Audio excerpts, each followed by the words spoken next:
Hi, my name is Misha, and if you're new here, I'm writing the first draft of my novel. It is a sapphic psychological thriller, and I've been documenting the journey of writing my first draft. It's been really exciting to be able to share it with you all. Today, I actually wanted to do something a little bit different. I just wanted to share a little bit about how music plays a role in my writing. And it's always played a pretty significant role in drafting, in generating ideas and fleshing out ideas. I think a lot of times a novel idea or a character will really speak to me through the lyrics of a song. And then through these lyrics, I'll typically find other music that'll give me more perspective on what a character is like, what the vibe of what I'm writing is kind of like. I wanted to share a little bit about that, as well as some of the music that I have on the playlist for this current book that I'm writing and will hopefully pursue publishing in the future when that time comes. The first song that I have on my list is Sex and Candy by the Unions. This was actually the first song that I heard that really generated this idea of, oh, this is going to turn into a something. I first heard it when I was watching Little Fires Everywhere, which is a novel, but also a series that was produced by Reese Witherspoon. And I loved it. I love anything produced by Reese Witherspoon. But basically, when the song came on, I started envisioning a character. This was a couple of years ago. I drafted a short story that I thought would be a novel, and that wasn't it, but I really enjoyed writing a little bit of that character. I just knew that that wasn't the person that I would be writing a novel about, or the protagonist of the story of the novel I wanted to write. So I kept listening to that song and tuning into it and trying to write journal entries. Something that really stood out to me in the song was one, just the eeriness of it. It's dark and lustful, and it really encapsulates this desire that can be forbidden or very vivid or even sometimes like obsessive. And that's not necessarily an interpretation of the song itself, but more so of what I felt like it could be interpreted in the context of whatever it was I would write. And that was really the energy that I got from it. So I continued listening to this song over time and tried fleshing it out in different ways, and it just wasn't working. Later on, I think I grasped hold of some other music. I'm not going to share my entire playlist in this video, but I think that song was really critical in the beginning of this story and the vibe that I wanted from the story. I knew that there would be a huge theme of desire, longing, yearning, potentially obsession, potentially some sort of darkness and eeriness. I mean, all of the things that I write have some eeriness to them, so that wasn't super shocking.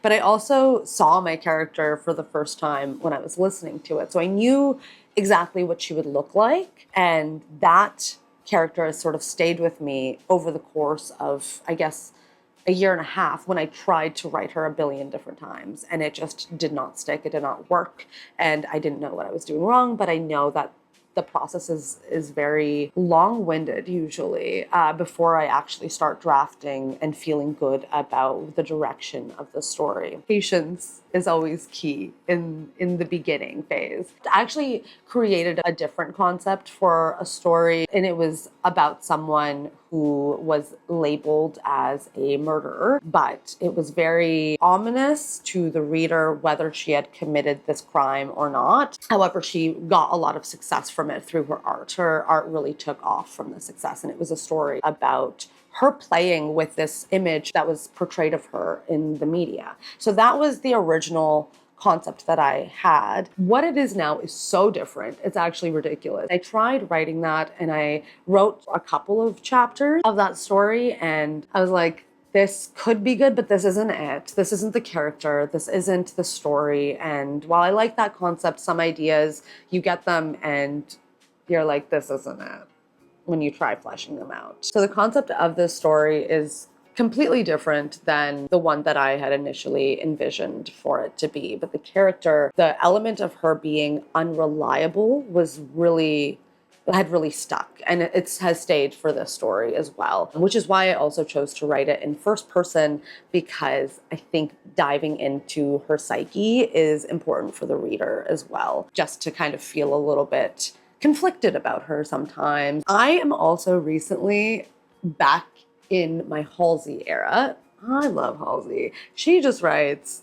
these lyrics that mess me up. They really mess me up. So another song that I have on here is I Hate Everybody. This is a part of Halsey's Manic album that she had released. The lyrics that really stood out to me for this one was, I know I've got a tendency to exaggerate what I'm seeing, and I know that it's unfair of me to make a memory out of a feeling. It's because I notice every single thing that's ever happening in the moment, and I don't know why it's consuming me. That I felt was something that the main character could very much relate to.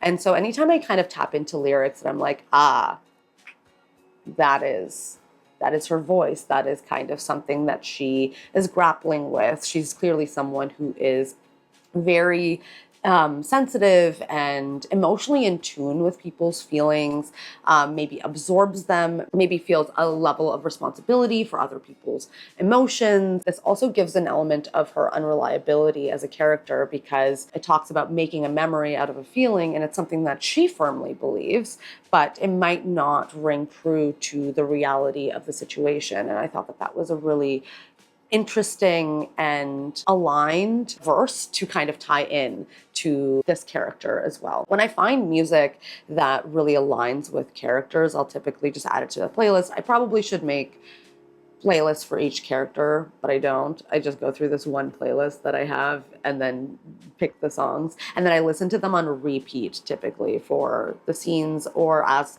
if I'm doing character prep and writing journal entries from their perspective or digging into them a little bit more, I will listen to the same song over and over and over as I'm doing all of that work, just so that I kind of keep in mind this one element of them and see if I can build on that in any way. Going on the Halsey train, finally Beautiful Stranger, which is also on her Manic album. I have 3 a.m., the stripped version by Halsey in here as well. With 3 a.m., I would say the verse, my self-preservation and all of my reservations are sitting and contemplating what to do with me. I think I took it way too far. I'm stumbling drunk, getting in a car. My insecurities are hurting me. Someone please come and flirt with me. So this is very much tying into a little bit of that longing and desire, but also it being really clear that she is someone who's very self-aware as well. So she's able to rationalize her feelings so well, but that doesn't necessarily mean that you are processing them. And so she's able to kind of make sense of them in that way and understand and read herself in certain ways, but not necessarily process them, and also maybe lingers onto those emotions a little bit more because of that. So I thought that that was a really important part of her too, to kind of like flesh out and also keep in mind. Another song, I think vibe-wise, there's lyric songs, there's lyrics that really hit me, and then there's vibe songs. So some vibe songs, I would say, are The Boss by James Brown. There's Killer by Valerie Broussard. There is Somebody's Watching Me by Rockwell. That one's a very creepy song that everyone has heard of. I love that song. Anxiety by Doechii, I think, that's just such a super clever concept for a song, to have your anxiety be personified into this sort of stalker. Like, that's such an interesting concept for music, for a storyline, because the main character does struggle with her mental health. This was obviously an easy one to kind of float in, but it was also just inspiring because it kind of tied in both the mental health themes of this book as well as some of the eeriness that this book omits and some of the complexities around that. So I thought the stalking of it's just so clever. It's so clever. It wouldn't be complete without Taylor Swift, because I love Taylor Swift. I love her songwriting. I love her music. So I Hate It Here. That's a part of her Tortured Poets Department album.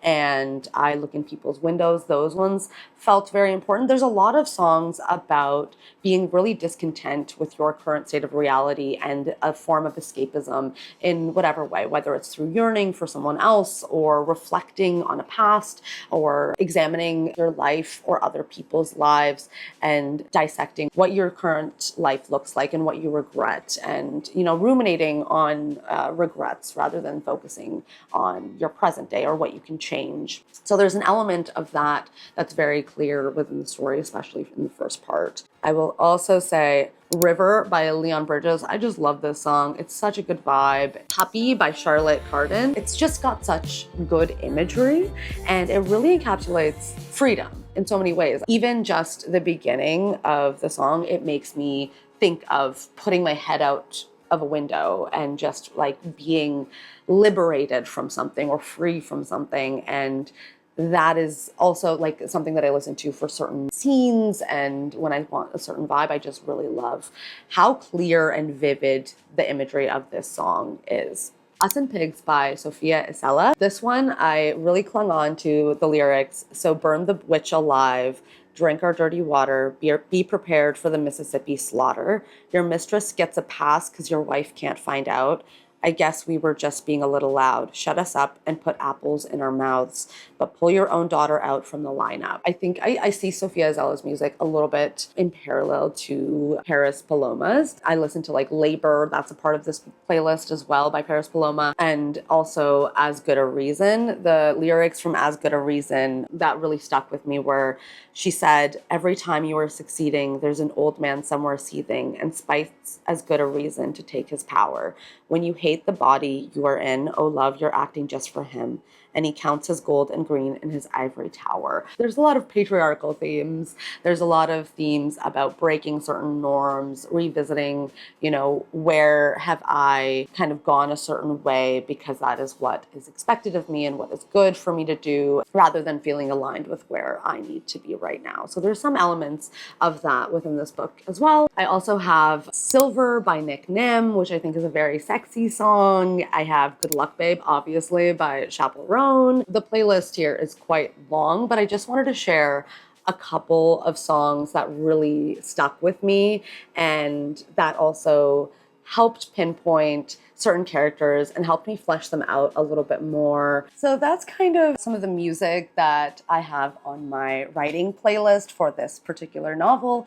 And I hope that you guys enjoyed and got something from this video in terms of how other mediums, how music or art can also feed into your writing as well. And for me, that's such a critical component of my writing process. It's something that is necessary for me to be able to, you know, really flesh out an idea, understand characters, visualize certain scenes. And whether it's clinging on to lyrics or really enjoying the melody of the song, both really help me to create stories. Thank you so much for watching. If you haven't already, it really supports my channel if you like and subscribe. And if you've made it this far, please let me know in the comments below.